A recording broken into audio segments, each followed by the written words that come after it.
Muy bienvenidos a nuestro sexto capítulo de Carrera Presidencial, su bloque político por Mega. Esta semana, semana clave, recuerden, hay primarias el próximo domingo y tres cosas relevantes que las subrayé la semana anterior, pero que vale la pena reforzarlas nuevamente. Voto voluntario, primarias solamente del sector oficialista. Y por favor, chequéese en cervel.cl para dos cosas. Primero, para saber si fue designado vocal de mesa o miembro del colegio escrutador. Y por otra parte, el local y la mesa en la que le toca votar. Muy probablemente esos locales y mesas van a ser distintos en comparación con la elección anterior, debido a que, como es una elección primaria, se redujo el número de locales y el número de mesas y por lo tanto no necesariamente el mismo local al que usted fue a votar en octubre de 2024 sea el mismo que le toca en esta oportunidad. Y otra cosa muy importante, si bien votar es voluntario, el hecho de cumplir con el deber cívico de ser vocal de mesa o miembro del colegio escrutador es obligatorio. Si no lo hace, se expone a multas que van entre los 137.000 y los 555.000 pesos aproximadamente. Dicho eso, y habiendo dejado en claro lo que se viene para el próximo domingo, vamos a comenzar con nuestra carrera presidencial. ¿Qué vamos a ver hoy día? Hoy día nos vamos a concentrar en dos cosas fundamentalmente. En primer lugar, los candidatos que compiten en la primaria oficialista y en segundo lugar, dos candidaturas de oposición que han hecho noticia por distintas razones. Comenzamos a definir o a identificar los candidatos de esta, vuelvo a repetir, semana clave, primarias.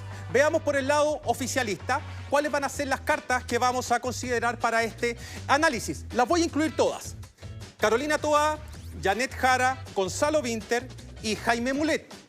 Y por el lado de la oposición, voy a escoger para este programa, para esta semana, a José Antonio Kast y a Johannes Kaiser. Vamos a dar inicio a nuestra carrera presidencial y comenzamos.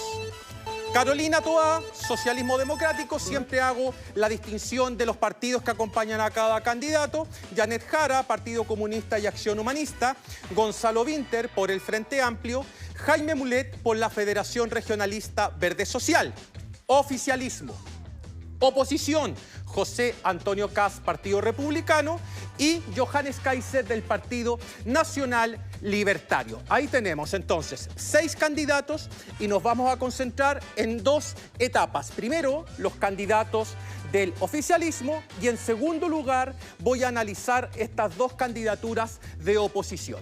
Veamos qué ha pasado con el oficialismo durante esta semana y veamos cuáles candidaturas han subido. ¿Qué candidatos han tenido una buena semana? Y voy a empezar por una candidatura que les puede llamar la atención, que es la de Gonzalo Vinter.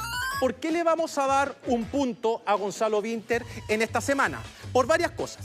La primera es que en el debate presidencial que se efectuó el domingo anterior, Gonzalo Vinter lo que hizo fue fundamentalmente, primero, sentirse orgulloso de representar al actual gobierno, es decir, es una señal de valentía. Segundo, señaló también que él, como representante del Frente Amplio, estaba consciente del aprendizaje político que su coalición o su partido había tenido durante la administración del presidente Boric, reconociendo que no es lo mismo administrar un país ideal, el país de los sueños, con el país real que es Chile. Y en tercer lugar, porque cuando se produjo, recuérdenlo ustedes, el conflicto entre Janet Jara y Carolina Toá por el famoso anticomunismo, fue Gonzalo Vinter quien salió a colocar paños fríos, señalando que cualquiera fuese el resultado de esta elección, los candidatos tenían que apoyarse mutuamente para poder derrotar a la derecha. Esas tres características de Vinter, es decir, el espíritu de unidad, la valentía para autorreconocerse y autopercibirse como un representante del Frente Amplio. Y por otra parte, ser capaz de reconocer los eventuales errores que se produjeron durante el gobierno del presidente Boric, me llevan a colocarlo en una posición expectante. De hecho, va a ser el más destacado de esta semana. ¿Quién más ha tenido una semana favorable desde el punto de vista político. Recuerden que no puedo comentar resultados de encuestas de opinión que llegan a través de redes sociales o cualquier otro mecanismo porque eso está prohibido por ley. Desde la otra semana voy a poder analizar esas encuestas de acuerdo a lo que puntúe cada uno de los candidatos. Vamos con Jaime Mulet.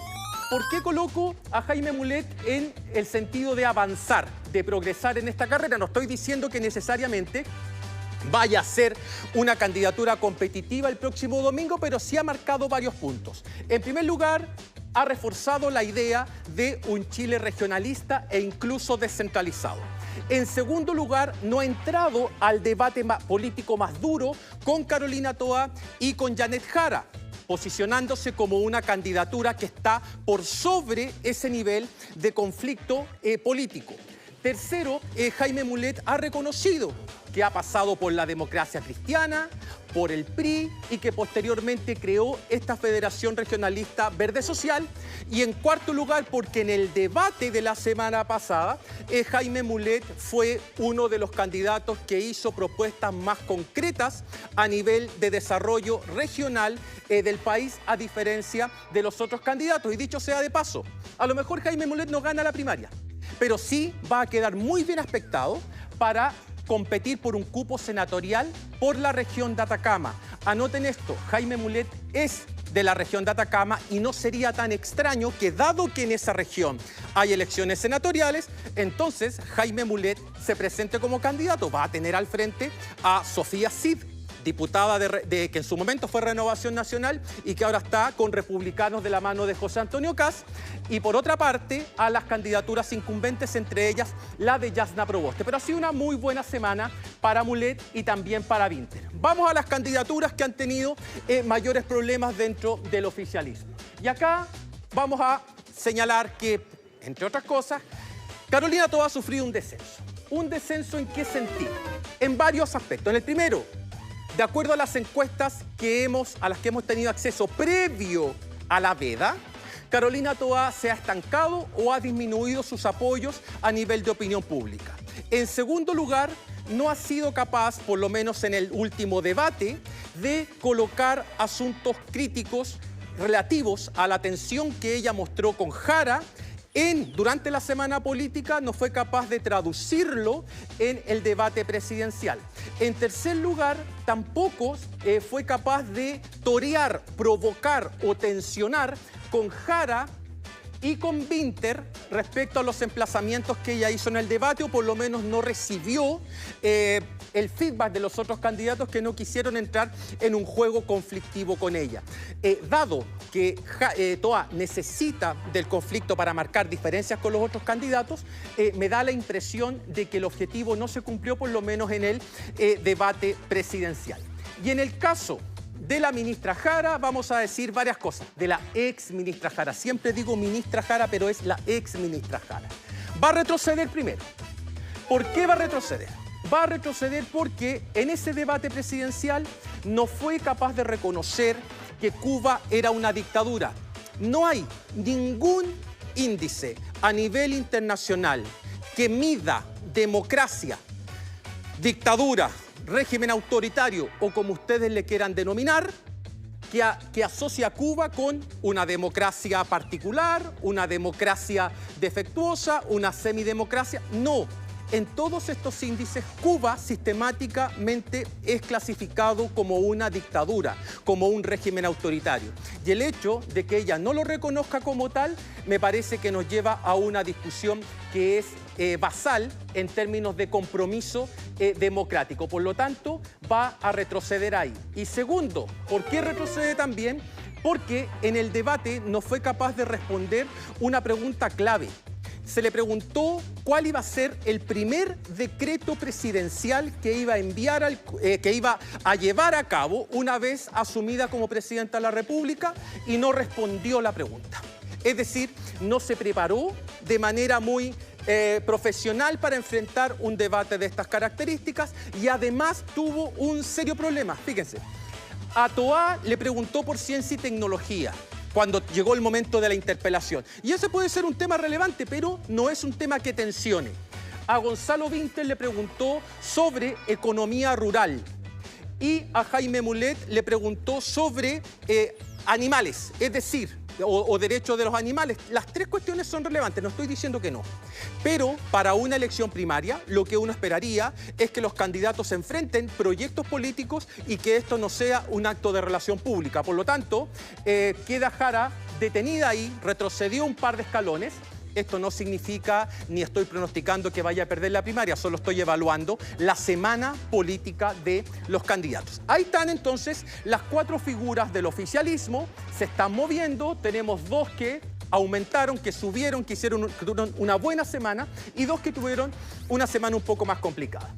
Vamos ahora a los candidatos de la oposición. Para esta semana escogí a José Antonio Kast y a Johannes Kaiser. Y al primero que vamos a, entre comillas, sancionar, es a José Antonio Kast. ¿Por qué?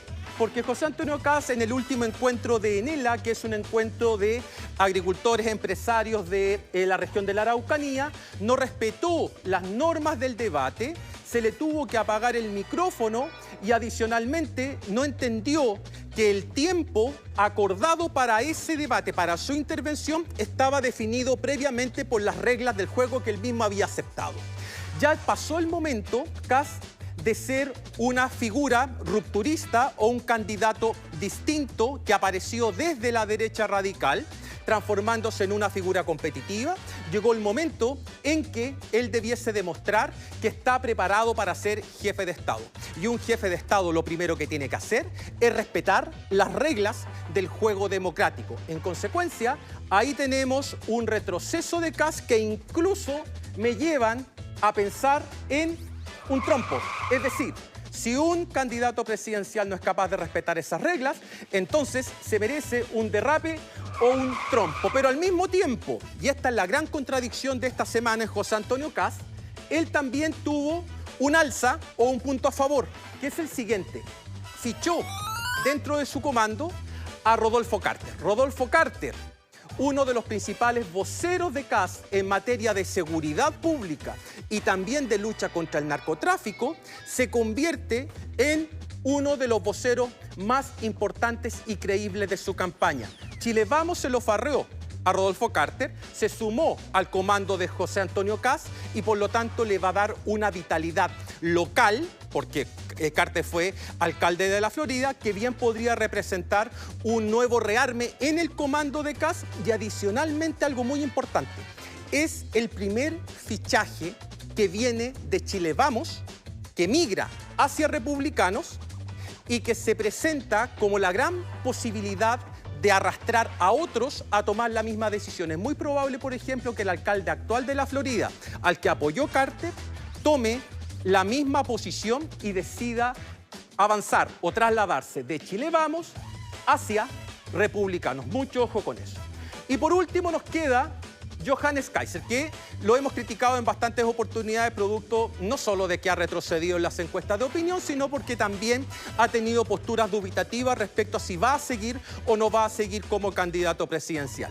La semana pasada, ¿qué hizo? Y por eso le vamos a dar un punto a favor. Señaló explícitamente que nadie lo iba a bajar de esta carrera presidencial y que por lo tanto él iba a seguir hasta el final con la candidatura. Si bien esto puede traer como consecuencia que no haya una segunda vuelta entre dos derechas, a Kaiser eso le da lo mismo porque ya tiene un compromiso asumido con su electorado. Solamente un consejo para Johannes Kaiser. Viene muy cerca, la próxima semana lo voy a analizar con detalle, pero le viene pisando los talones Franco Parisi. A Franco Parisi lo vamos a dejar para la próxima semana porque ahí voy a tener encuestas de opinión disponibles que vamos a poder discutir de manera pública. Por ahora solamente dejo el aviso. Este es el panorama que tenemos actualmente y nos tenemos que ir con la última parte de nuestro programa, que es el ranking semanal. Recuerden, este es un ranking provisorio, es un ranking que solamente hace mención a los últimos 7 días. Vamos a revisar quiénes son los primeros y los últimos. Primer lugar, Gonzalo Vinter. Ya di las razones. Gonzalo Vinter, orgulloso de pertenecer al gobierno del presidente Boric, reconoció los errores y el aprendizaje que generó la administración del presidente Boric en función de los problemas que ha debido manejar durante su gobierno. Y adicionalmente, en el conflicto entre Jara y Toá, él señaló que lo importante era salir unidos. Segundo lugar, Johannes Kaiser ya despejó cualquier duda respecto a su eventual bajada de la carrera presidencial y eso siempre es valorable dentro de un candidato. Tercer lugar, Jaime Mulet, ya lo señalé, ha obtenido pantalla, ha podido plantear sus puntos, es un regionalista con posturas descentralizadoras e incluso federalistas y eso lo transforma probablemente en un candidato muy atractivo para las regiones y, ¿por qué no?, para una candidatura senatorial por Atacama. Cuarto lugar, José Antonio Kast. Tuvo un punto bueno, un punto malo. El punto bueno es que sumó a Rodolfo Carter. El punto malo es que no respetó las reglas de un debate público. Mal ahí, bien por haber sumado a Carter. Quinto lugar, Carolina Toá. Se mostró bien combativa durante el proceso de primarias, pero en este último debate presidencial se agotó, se cansó, daba la sensación de que no quería estar ahí y le costó mucho sacar adelante conflictos directos con los otros candidatos como Jara y Vinter. Ella necesitaba del conflicto con el fin de marcar diferencias con las otras dos candidaturas y si bien lo logró en semanas anteriores, en esta pasada, en este debate, no fue el tono adecuado. Y el último lugar, Janet Jara. Y la voy a colocar en último lugar. Recuerden que la semana anterior la colocamos dentro de los primeros lugares, pero en esta oportunidad la voy a colocar última por una razón muy sencilla. No puede existir duda alguna de que Cuba es una dictadura al igual que Venezuela. Eso no se le puede pasar a ninguno de los candidatos presidenciales. Por lo tanto, y es una pregunta que la va a perseguir siempre, en consecuencia debería tratar de cerrar definitivamente ese asunto y por otro lado llegar más preparada a los debates presidenciales. Con esto me despido. Domingo, primarias presidenciales del oficialismo. Luego nos veremos la próxima semana en una nueva edición. Ya sería nuestro 7º capítulo de Carrera Presidencial. Me despido y que estén muy bien. Hasta luego.